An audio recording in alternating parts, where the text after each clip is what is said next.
그 뒤에 예수께서 갈릴리 바다 곧 디베랴 바다 건너편으로 가시니 큰 무리가 예수를 따라갔다. 그것은 그들이 예수가 병자들을 고치신 표징들을 보았기 때문이다.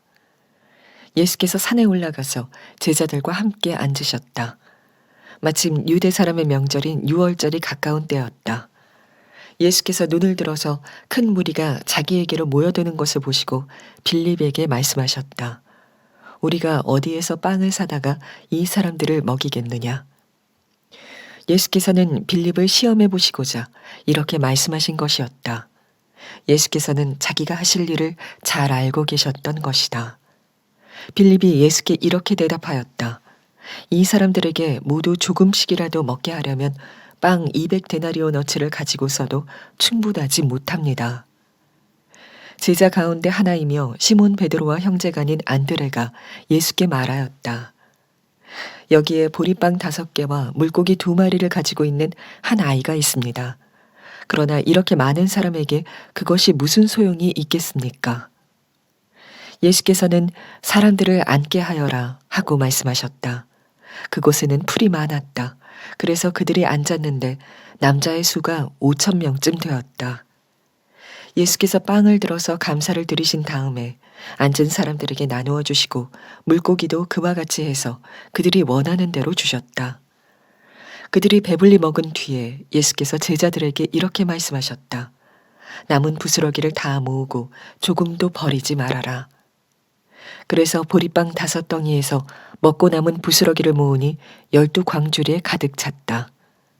사람들은 예수께서 행하신 표징을 보고 이분은 참으로 세상에 오시기로 된 그 예언자이다 하고 말하였다. 예수께서는 사람들이 와서 억지로 자기를 모셔다가 왕으로 삼으려고 한다는 것을 아시고 혼자서 다시 산으로 물러가셨다. 자, 오늘 본문에 대한 말씀을 아마 여러분들이 수도 없이 많이 들으신 이야기일 겁니다. 유명한 오병이어 기적에 대한 말씀이죠. 그런데 이 본문의 진정한 핵심은 사실은 기적이 아닙니다. 예수님께서 이 오병이어의 기적을 행하실 때 분명히 주님은 기적을 행하시려는 계획을 가지셨습니다. 무리들이 예수님을 향하여 막 말씀과 천국 복음을 들으려고 올 때 엄청나게 많은 사람이 들판으로 나오는데 그들이 때가 되었지만 밥을 먹을 수 있는, 식사를 할 수 있는 여건이 전혀 되지 않았습니다. 그때 예수님께서 기적을 행해서라도 저들이 굶지 않게 해야 되겠다, 그런 마음을 가지셨습니다. 6절에 보면 예수께서는 자기가 하실 일을 잘 알고 계셨던 것이다, 이미 그런 마음을 가지셨어요. 그렇지만 예수님의 뜻은 기적에 있지 않았습니다. 만약에 예수님께서 기적을 행하시는 것만 목적하셨다면 빌립과의 이야기나 안드레의 순종이나 그 어린 소년의 오병이어 도시락 헌신이나 또는 이 사건 이후에 일어났던 여러 논란들이 필요 없었을 거예요. 예수님의 뜻은 사실은 단순히 기적을 행하는 것이 아니었습니다. 그래서 예수님께서 이미 기적을 행하려고 계획하셨으면서도 빌립에게 질문을 던집니다. 5절 말씀에 우리가 어디에서 빵을 사다가 이 사람들을 먹이겠느냐. 요한이 예수님이 이런 질문을 빌립에게 한 이유를 말하기를 빌립을 시험하려고 했다, 그런 말씀을 했습니다.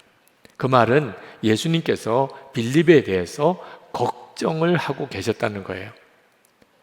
빌립이 큰일인데, 빌립이 저런 모습으로 계속 있으면 안 되는데, 이렇게 생각을 했다는 겁니다.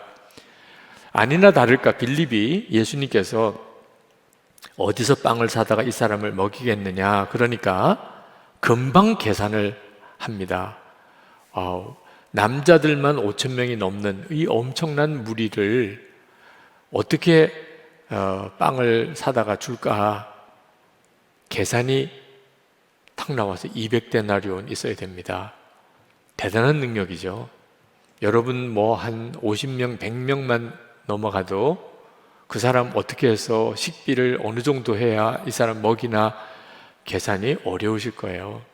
무려 5천 명이 넘는, 남자들만 5천 명이 넘는, 10,000명도 넘을 수 있는 그 무리들을 어떻게 한꺼번에 그 계산이 됩니까? 근데 예수님은 그렇게 대답하는 빌립을 보고 마음이 굉장히 무거우셨어요. 역시 빌립은 어쩔 수가 없구나, 이런 생각을 하신 거예요. 빌립의 대답에 뭐가 문제가 있죠? 빌립이 똑똑했고 계산도 잘했지만 예수님께서 뭘 하시려고 하시나 하는 것에 대해서는 아무 관심이 없었습니다. 또 기적을 행하실 수 있는 예수님이 계시다는 존재에 대해서도 빌립은 아무 생각이 없었어요. 그냥 자기가 할 수 있는 거, 자기가 가지고 있는 거, 자기 능력만, 오로지 그것만 생각하고 고집했던 사람이 빌립이었어요. 아무것도 할 수 없다는 겁니다. 그냥 돌려보내세요. 가서 밥 먹고 오도록 하세요. 이렇게 생각했던 거죠. 자, 그런데 그때 안드레가 어린 아이가 가지고 온 도시락을 가지고 옵니다. 보리떡 5개와 물고기 2마리가 있었어요. 안드레도 사실 그것 가지고서 5천 명을 먹일 수 있을 거라고는 생각 안 했습니다. 9절에 보니까. 그러나 이렇게 많은 사람에게 그것이 무슨 소용이 있겠습니까? 안드레도 사실 소용없는 일이라고 생각했어요. 그렇지만 안드레가 빌립하고 달랐던 것은, 빌립은 계산이 안 되니까 아예 안 했습니다. 근데 안드레는 도대체 계산이 안 되는 일이지만 예수님께서 이 무리들을 먹이려고 하신다는 것은 알았어요. 그러니까 이게 믿어지지도 않고 이해도 안 되지만 그래도 할 수 있는 한 최선은 다했습니다. 어디 음식은 없는지 찾아보니까 어린아이가 보리떡 5개, 물고기 2마리, 아주 초라한 도시락을 가지고 왔어요. 그거 가지고 예수님에게 달려온 겁니다. 계산도 안 되고 논리도 없어요. 그렇지만 한 가지 분명한 것은 주님이 이 무리들을 먹이려고 하시는 것은 알았고, 자기가 할 수 있는 것은 그것밖에 없었지만 일단 그거라도 가지고 순종의 걸음을 내디딘 거죠. 예수님은 그런 안드레의 순종을 통하여 5천 명의 무리를 먹이고 그리고 12광주리를 남깁니다. 그 엄청난 일을 하신 거죠. 저는 이 말씀을 오병이어의 기적을 읽을 때마다 마음이 이렇게 찔리는 것이 제가 빌립 같은 성향의 사람이기 때문입니다. 무언가를 따져보고 계산도 해보고 논리적으로 맞춰보고 난 다음에 이해가 되고 또 믿어지면 그 다음에 뭔가 행동으로 옮기는 스타일입니다. 근데 주님은 저에게 나는 네가 안드레 같은 믿음을 갖기를 원한다, 그렇게 말씀하시는 것 같아요. 저 같은 성향의 사람에게 정말 마음 찔리는 이야기죠. 여러분, 오병이어의 기적이 지금도 일어날까요? 믿어지지 않을 만큼 놀라운 기적이지만 실제로 우리 삶 속에 계속 오병이어의 기적이 계속 일어납니다. 아마 여러분 중에도 여러분의 인생 간증을 아마 허락한다면 아마 오병이어의 기적을 간증할 분들이 꽤 있으실 거예요. 제가 선한목자교회 부임에 와서 20년 가까이 목회하면서 지금 우리 교회가 오병이어의 기적의 현장이라고 그렇게 생각이 듭니다. 지난 20년 동안 정말 안드레 같은 순종, 이 소년의 오병이어를 드리는 것 같은 헌신이 우리 교회 안에 많았습니다. 그랬던 일들이 다 쌓여서 지금 이 선한목자교회가 된 거예요. 제가 처음 이 오병이어의 역사를 경험해 봤던 것이 제가 부산의 담임 목사로 34살 때 담임 목사로 부산에 부임해 갔을 때입니다. 전임 목사님이 어렵게 예배당을 건축을 하시다가 완공은 되셨는데 갑자기 돌아가셔서 이제 후임자로 제가 가게 됐는데, 교회는 건축비 부채가 꽤 있었습니다. 교회 상황이 건축 헌금을 하자고 말할 상황이 아니더라고요. 저도 그 건축 헌금에 대해서 지금 이렇게 교우들에게 같이 의논할 만한 분위기가 아니라고 느끼고 있었는데, 기도 많이 하시는 권사님, 여자 권사님 한 분이 찾아오셨어요. 그리고는 봉투를 하나 내미시는데, 그동안에 자녀들이 이렇게 저렇게 용돈으로 주었던 것들을 안 쓰시고 다 모아두신 것을 그냥 다 가지고 오신 겁니다. 목사님 새로 오셨는데 교회에 부채가 많은 것은 덕스럽지도 못하고 목사님 목회에도 짐이 될 것 같습니다. 목사님 건축헌금 하십시다. 그 권사님이 하시는 헌금으로는 감당이 안 될 만한 액수지만 꼭 주님의 음성을 듣는 것 같아요. 건축헌금을 하라, 그렇게 말씀하시는 것 같았습니다. 그래서 권사님 알겠습니다, 제가 기도하고 결정하겠습니다. 그리고 장로님들과 논의를 했습니다. 그리고 저부터 우선 헌금을 해야 되겠기 때문에 1년 동안의 저희 생활비를 다 건축헌금으로 작정을 하고 우리가 할 수 있는 데까지라도 해봅시다. 그리고 헌금 작정을 했는데 하나님께서 그 건축비를 해결하셨어요. 그러니까 그 권사님의 그 헌금이 정말 오병이어의 헌금이 된 겁니다. 제가 부산에서 목회할 때 한 번은 그 지방 감리사님께서 지방 내 어려운 교회들을 쭉 둘러보시고는 마음이 너무 아파하시더라고요. 그러면서 한 번은 목사님들이 모인 회의에서 제안을 하세요. 우리가 외부의 도움이 오기를 기다리지 말고, 우리 부산 지방 교회들이 쉽지 않지만 우리끼리 좀 헌금을 모아서 그 미자립 교회 전세 때문에 그렇게 무거운 짐을 지고 있는 하나씩 우리 좀 해결해 줍시다. 그래서 교회 전세비 대출 받은 걸 다 우리 지방에서 돈을 모아서 해결해 주자는 거예요. 감리사님의 마음은 충분히 이해가 되겠고 그 뜻은 귀하지만, 제가 담임하던 교회가 그 지방에서 제일 큰 교회였는데 그럼에도 불구하고 교회 살림은 예산이 다 있는 건데 우리가 그 교회를 자립을 시켜주려면 상당한 헌금을 해야 됩니다. 그럴 예산이 없는 거예요. 감사님, 현실적으로 그게 불가능합니다. 교회들이 그걸 감당할 수가 없습니다. 그랬더니 그 감사님께서 가만히 계시다가 그래 한마디 하세요. 돈이 없는 게 아니고 마음이 없는 거겠지요. 기분이 확 나쁘더라고요. 아니, 말씀을 해도 왜 그렇게 하세요?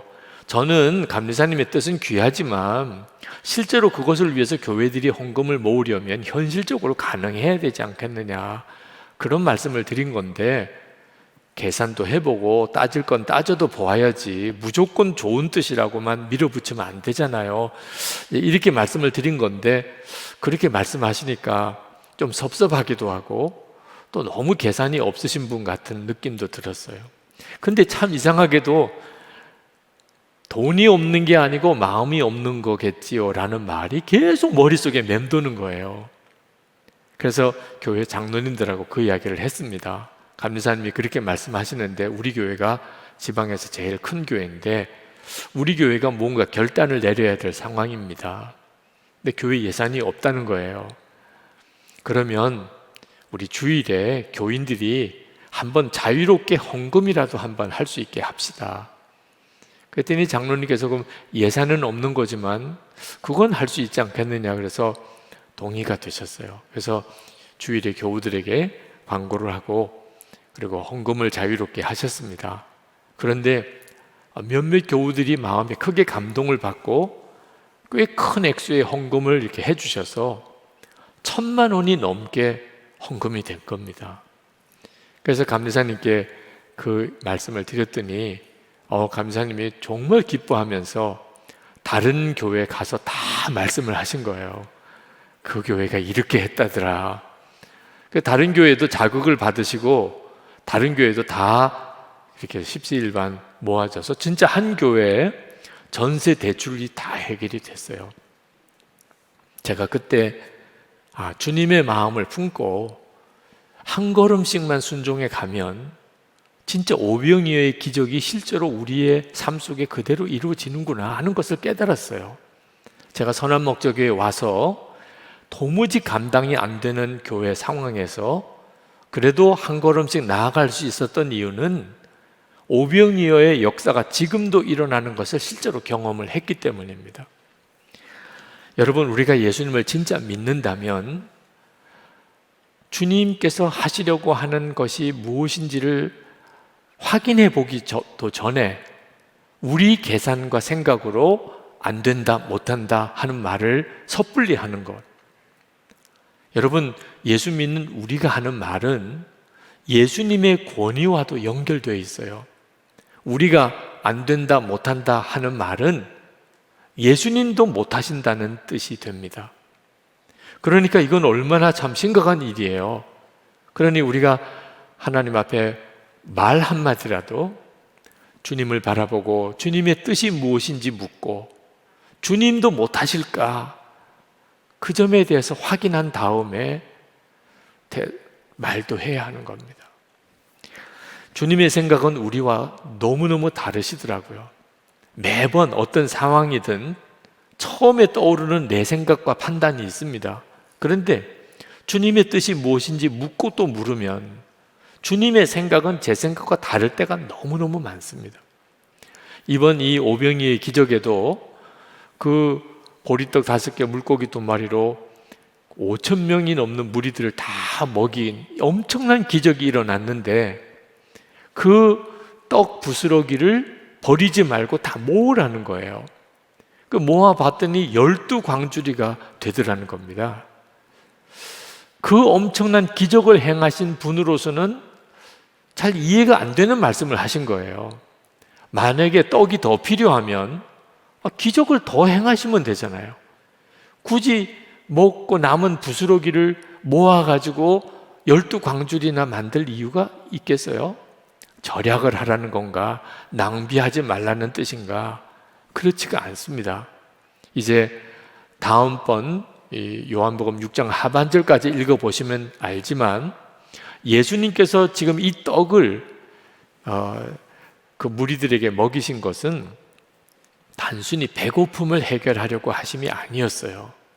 예수님이 진짜 주시고 싶으신 것은 생명의 떡, 예수님 자신이었습니다. 그래서 내 살을 먹으라는 말씀을 이제 나중에 하세요. 그러니까 예수님께서는 떡을 떼어 주시면서 주님의 마음은 이것이 내 몸이다 라고 하는, 그러니까 그 부스러기 하나라도 버리지 말라는 거예요. 그게 주님의 몸이라고 주님은 여기셨으니까. 그래서 12광주를 모은 거예요. 그러니 우리가 그것을 어떻게 다 이해할 수 있겠어요?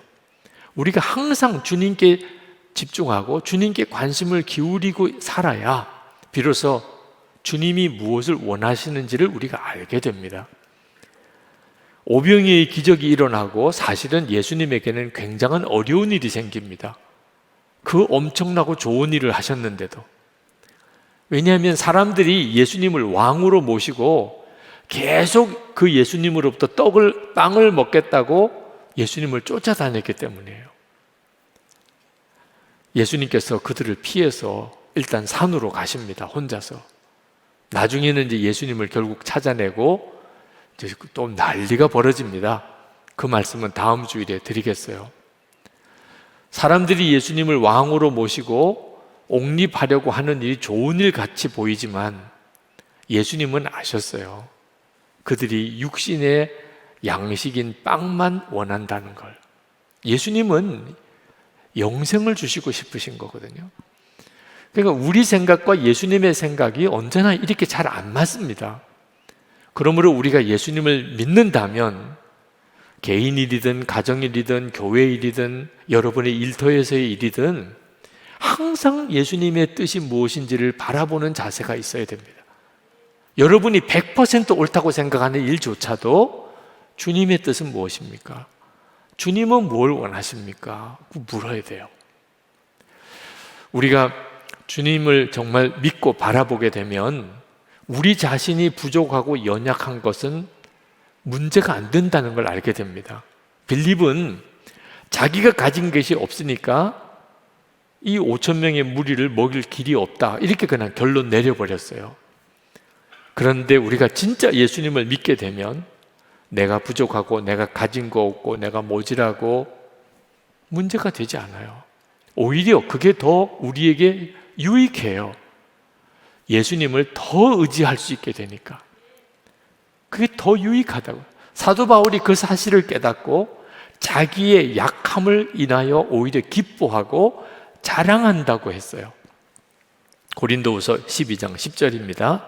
그러므로 내가 그리스도를 위하여 약한 것들과 능욕과 궁핍과 박해와 곤고를 기뻐하노니 이는 내가 약한 그때 강함이니라. 예수님을 진짜 믿게 되면 내가 약한 게, 부족한 게, 못난 게 더 기뻐요. 왜? 그때 내가 더 강해지니까. 주님의 역사가 더 나타나게 되니까. 그래서 하나님이 하나님의 택한 제자를 부르실 때 미련한 자를 택하여 지혜로운 자를 부끄럽게 하려 하시고, 약한 자를 택하여 강한 자를 부끄럽게 하려 하시고, 천한 거, 없는 거, 멸시받는 거, 그런 사람을 일부러 택하신다는 거예요. 여러분이 그 사실에 대한 정말 눈이 뜨이게 되기를 바랍니다. 그러면 지금 여러분의 환경과 여건, 여러분 자신의 부족함에 대해서 여러분이 정말 노임을 받게 돼요. 여러분, 보리떡 5개, 물고기 2마리가 누구 거였어요? 어린아이 것이었습니다. 여러분, 어른 데리고 일하고 싶어요? 어린아이 데리고 일하고 싶어요? 아무래도 어른이 일 더 잘하겠죠. 그런데 예수님은 이 5천 명이 넘는 무리를 먹이실 때 어린아이를 데리고 일하셨어요. 지금도 마찬가지입니다. 우리 생각과 계산대로 우리 주님도 보시는 거 아니에요. 우리 주님이 보시는 기준은 하나입니다. 진짜 주님의 마음을 품고, 그리고 오직 자기가 할 수 있는 한 순종의 한 걸음을 내디디는 그 사람, 그 다음부터는 주님이 역사하세요. 그런데 사람의 계산, 판단만 고집하고 된다 안 된다는 말을 섣불리 하는 사람은 아무리 그 사람이 똑똑하고 능력이 많아도 주님은 그를 통해서 역사하지 않으세요. 저희 할아버지께서는 우리의 한국교회 선교 초창기에 평신도로 목사가 되신 분입니다. 신학교 다니셔서 이제 목사의 과정을 밟으신 게 아니고 집사, 권사로 이렇게 일하다가 목사가 되신 거나 마찬가지 분이세요. 6.25 전쟁 때 순교하셨지만 일제시대 때도 말할 수 없이 고생을 하셨는데 먹고 사는 게 실제로 없는 상황이었습니다. 그때 당시에 목회자의 형편이에요. 오죽했으면 시장에 빵을 받아다가 좌판에다가 빵을 파는 일을 하려고 생각하셨을 정도입니다. 며칠을 그렇게 시장에서 빵을 파는 일을 하셨대요. 근데 할머니께서 여보, 우리 돌아갑시다, 그렇게 말씀하신 바람에 저희 할아버님이 2번도 생각 안 하고 마치 기다리셨다는 듯이 그냥 그 좌판을 정리하고 다시 교회로 돌아오셨어요. 굶으면 굶고 죽으면 죽는다, 주의 부르심의 길을 끝까지 가자, 그렇게 결단하신 거죠. 저에게는 참 감사한 일이에요. 그러니까 아마 지금 제가 여기 있는지도 모르죠. 저희 할아버님에게 굶겠다고 하는 결단, 그게 바로 할아버님이 드릴 수 있는 오병이어였어요. 그리고 하나님이 그 다음에 하나님의 일을 하신 거죠. 여러분, 지금 눈앞이 캄캄하신 분이 있으실 겁니다. 이거 도대체 어떻게 살아야지? 이거 어떻게 해결해야지? 근데 여러분에게 요구되는 것은요, 빌립처럼 계산하고 판단하고 좌절하는 게 아니고 안드레처럼 주님의 뜻은 뭔가, 주님은 뭘 기뻐하시나, 그리고 그저 한 걸음 할 수 있는 만큼만 순종하는 것, 그게 전부예요. 그 다음에는 오병이의 기적을 경험하게 되는 겁니다. 제가 안산에서 목회할 때 반울공단의 어느 공장에 제가 매월 한번 기업 예배를 드리러 갔었는데, 서울에 있는 어느 큰 교회 집사님이시 분이 사장이세요. 근데 당신 교회는 너무 거리가 멀고 가까이 있는 안산에서 예배를 좀 드려달라고 요청을 해서 갔습니다. 근데 그 회사가 부도 위기에 몰리고 법정 관리로 들어가 버리는 일이 생겼습니다. 근데 그 어려움이 해결해 달라고 오래 기도를 했는데 해결이 안 되더라고요. 근데 한 번은 예배 드리러 갔더니 그 집사님이 자기를 잠깐 먼저 좀 만나시자고, 그래서 사장실에 가서 차를 마시는데 눈물을 글썽이면서 그런 말씀을 하시더라고요. 목사님, 제가 우리 회사 때문에 오래 기도하는데 응답이 안 되는 것이 무슨 까닭일까 생각을 했다는 겁니다. 깨달아졌대요. 자기가 그동안에 기도한 것은 다 내 회사 문제 해결해 달라는 기도만 했다는 겁니다. 하나님의 뜻이 뭘까? 하나님이 뭘 원하실까? 그 생각은 한 번도 안 했다는 겁니다. 그래서 하나님이 뭘 원하시나 생각해 보니까 이 회사의 주인이 누가 되느냐 하는 것보다 더 중요한 것이 이 예배를, 직장 예배를 계속 드릴 수 있냐 아니냐, 그게 중요한 거더라. 그래서 혹시 다른 사람에게 이 회사가 넘어가더라도 이 직장 예배만큼은 계속 드릴 수 있었으면 좋겠습니다. 그게 지금 제 마음의 소원입니다. 그리고 목사님도 그렇게 기도해 주세요, 그러는 거예요. 잘하셨다고 그랬습니다. 정말 주님이 기뻐하시는 마음이라고 생각이 들었습니다. 그 다음부터는 예배를 드리러 갈 때마다 그 사장이신 집사를 만나는데 믿음이 정말 달라지시는 거예요. 느낌이 있잖아요. 어떤 사람을 만났는데 그 사람의 믿음이 이렇게 느껴지잖아요. 그리고 정말 얼마 안 가서 회사가 정상화가 됐어요. 기도가 하나 바뀌는 것도요, 오병이어의 헌신이더라고요. 기도 하나, 나 위에 기도하던 걸 주님이 기뻐하는 일을 이루소서, 이렇게 기도가 바뀌는 거 하나도요, 오병이어의 기도이더라고요. 여러분, 예수님께서 오병이어의 기적을 제자들에게 경험하게 하신 것은 그 먹지 못해서 굶주리는 무리들을 먹이시고 싶은 뜻도 있으세요.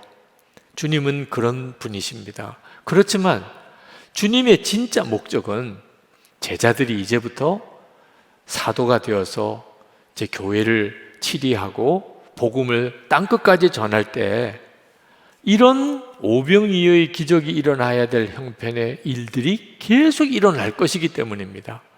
가진 건 없는데 먹여야 될 사람은 많은 이런 상황이 계속 일어날 거라는 거예요. 그때 예수님은 제자들에게 잊을 수 없는 교훈을 주시고 싶으신 거예요. 여러분, 제자들이 보리떡 5개, 물고기 2마리 가지고 사람들에게 나눠줄 때 계속 나오는 거예요. 떡이 계속 나오는 거예요. 5개 나올 때까지는 몰랐는데 6개 나올 때부터는 여러분 어떤 느낌이겠어요? 도대체 어떤 느낌이겠어요? 여러분, 떡을 떼면 뗄수록 계속 나오는 거예요. 제자들이 그 느낌을 어떻게 잊어버릴 수 있겠습니까?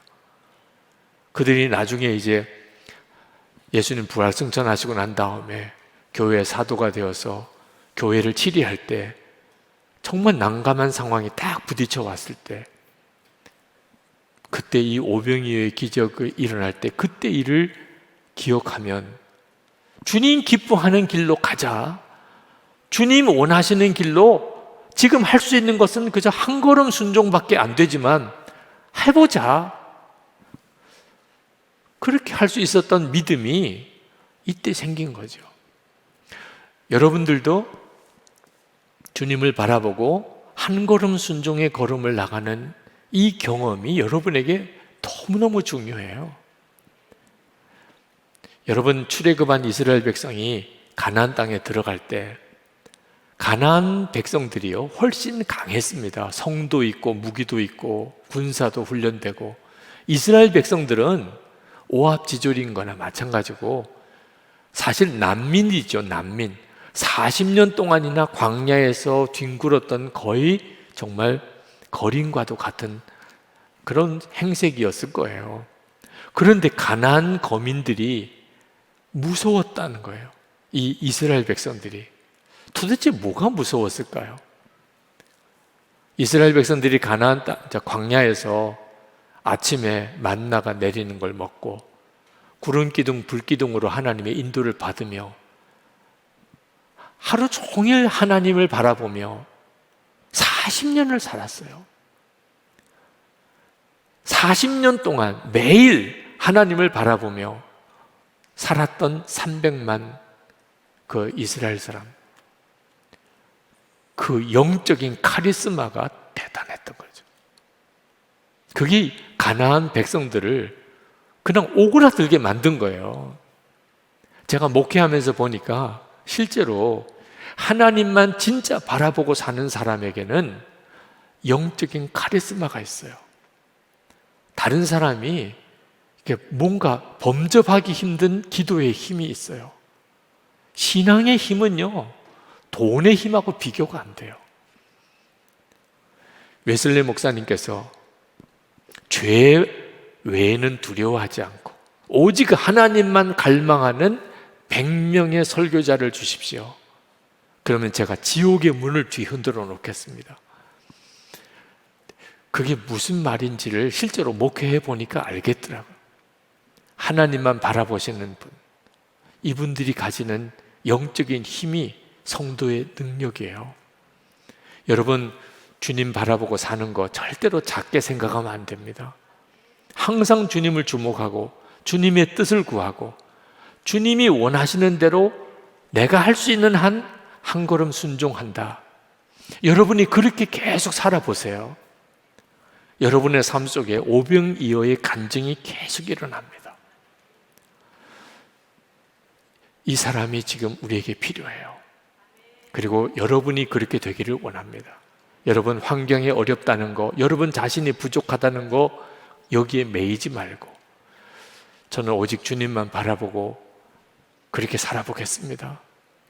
제가 불평 원망하지 않고 계산하지 않고 내가 할 수 있는 것 주님께 드리고 그리고 주님의 말씀에 순종하겠습니다. 지금 여러분에게 필요한 그 결단이에요.